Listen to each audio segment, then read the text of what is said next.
আসসালামু আলাইকুম ভিউয়ার্স, কেমন আছো সবাই? আশা করি আল্লাহর রহমতে সবাই ভালো আছো। ঋতুরাজ বসন্তের কোটি কোটি বছরের শুভেচ্ছা নিয়ে আজকের ব্লগটা স্টার্ট করতেছি।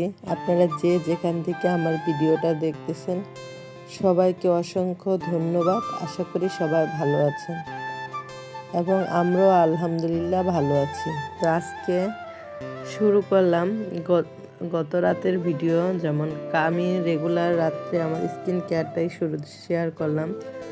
রাতে আমি সুন্দরী যে সিরামটা আছে ওই সিরামটা আমি ইউজ করার সাথে সাথে জুই যে ন্যাচারাল যে তেলটা আছে বানানো ওই তেলটা দিয়ে রাত্রে ব্যবহার করলাম। তো সকালে ঘুম থেকে উঠলাম, উঠে কিছু কাজ করলাম অফ ক্যামেরায়। করার পরে এই তো এখন আজকে আমি একটা ক্লিনজার শেয়ার করব, যেখানে আমি মুসুরির ডাল আর গোলাপ ফুল এটা অনেক আগেই ভিজিয়ে রেখেছিলাম। ওইটা ব্লেন্ড করে নিলাম। নেওয়ার পরে ওইটার ভিতরে মধু দিয়ে দিলাম, সাথে হাতের তৈরি অ্যালোভেরা ছিল সেটাও দিয়ে দিলাম।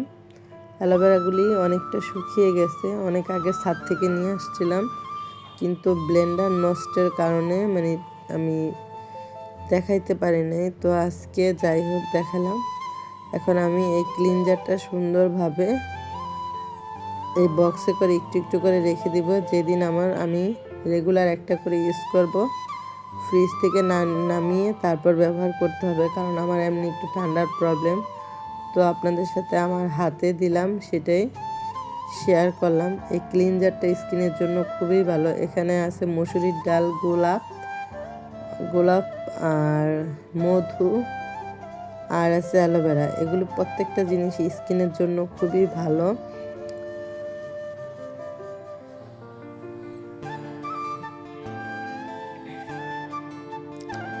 তারপরে চলে গেলাম, আজকে বেঁচে যাওয়া কিছু ভাত ছিল। আমাদের প্রত্যেকটা সংসারের মানুষেরই উচিত যে একটু বুঝে শুনে খরচ করা প্লাস ব্যয় করা। তো আমার রাত্রের কিছু ভাত ছিল, তো ওই ভাতটা আমি আমার হাতে বাবুরা ফ্রাইড রাইস খুব পছন্দ করে, তো চিন্তা করলাম এটা দিয়ে ওদের ফ্রাইড রাইস বানিয়ে দিই। তো এই তো আমি পেঁয়াজ আর কাঁচামরিচ দিয়ে দিলাম, সাথে পেঁয়াজের কলিও দিয়ে দিলাম, যেটা ডিপ করে রেখে দিয়েছিলাম ফ্রোজেন করে। টমেটো দিয়ে দিলাম, সাথে মটরশুঁটি। এগুলি দিয়ে সুন্দরভাবে ভেজে নিব, কারণ 3টা বাবুকে আজকে এটা সকালের ব্রেকফাস্ট দিব। তো এই তো আজকে সকালটা প্লাস নিজের স্কিন কেয়ারটা এই দুইটাই শেয়ার করলাম। সকালের নাস্তাটা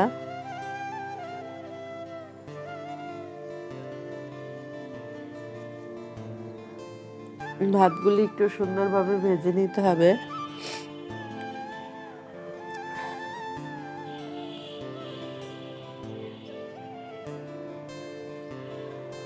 এখন আমি বাবুদের স্কুল থেকে আসছে, তো ওদের খেতে দিব। আর সবাই গোসল করে ফ্রেশ হয়ে নিল 2জন, আর ছোটটা তো আছেই বোনাস। এই তো তাদের খাবারটা আমি গোসল করে আসছে বিছানায়। এখন তারা স্কুল থেকে এসে ঘুমিয়ে যায়, টিচার আসবে একটু পর 3টা সাড়ে 3টার দিকে। এই জন্য আমি এখনই তাদের খাইয়ে ঘুম পাড়িয়ে দিব। তো আজকে আমার ব্লগটা এই পর্যন্ত। সবাই ভালো থাকবেন, সুস্থ থাকবেন। দেন আল্লাহ হাফেজ। এবং আমার ভিডিওটা যদি ভালো লাগে প্লিজ লাইক এবং সাবস্ক্রাইব করবেন, প্লিজ প্লিজ প্লিজ।